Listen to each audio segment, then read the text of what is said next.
Have you ever wondered what games you should keep or you should lose?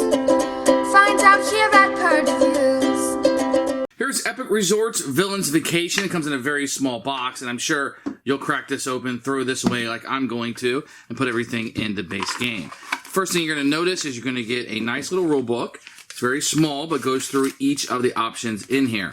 You're going to get some new resorts that you're going to have in here. The Kraken.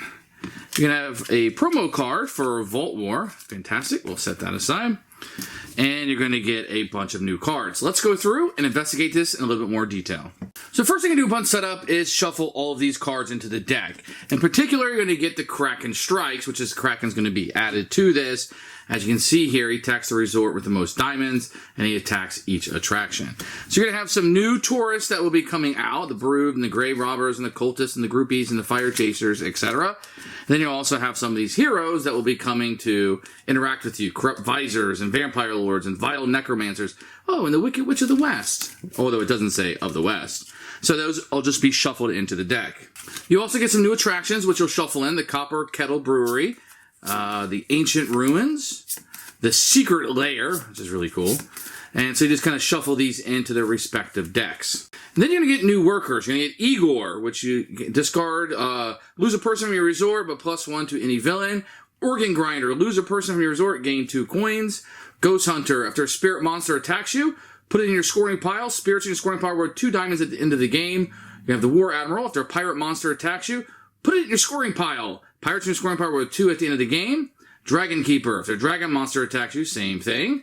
Draftsman, person attraction at discount of 3. I like stuff like that. Stonecutter, discard, lose a person from your resort, pay 2 coins, remove a fire from any location. So these workers will be set aside like normal and can be purchased. So these are going to be villains that are going to come out to the deck as opposed to the heroes that you were given in the core game. Now, these villains are not going to fight back during the attacks on the resort. They're going to be worth slightly more points, a little bit more points as you can see up here, but they're not going to be able to help you out as you're being battling in your resort. And there were some second edition rules that if you choose the Harbor Master, you can go first. Otherwise, you just kind of shuffle all these things in, and they just kind of add things to the game. The Kraken, the villains are worth more points, but they help you out. You got some new tourists, and you got some new workers to explore. This is all about variety. This is all about more stuff. Adding some things in, but there are some changes here. The Kraken will change things up. These guys are really going to change your strategy as you're going in. Almost like a pressure luck field. Do I want to get the more points, or do I want somebody who will help me out? And you'll probably do a mixture of both. That can be a lot of fun. I would say just get this expansion, shuffle it right in, and forget about it. Maybe play a couple times without it just so you can see the subtle differences.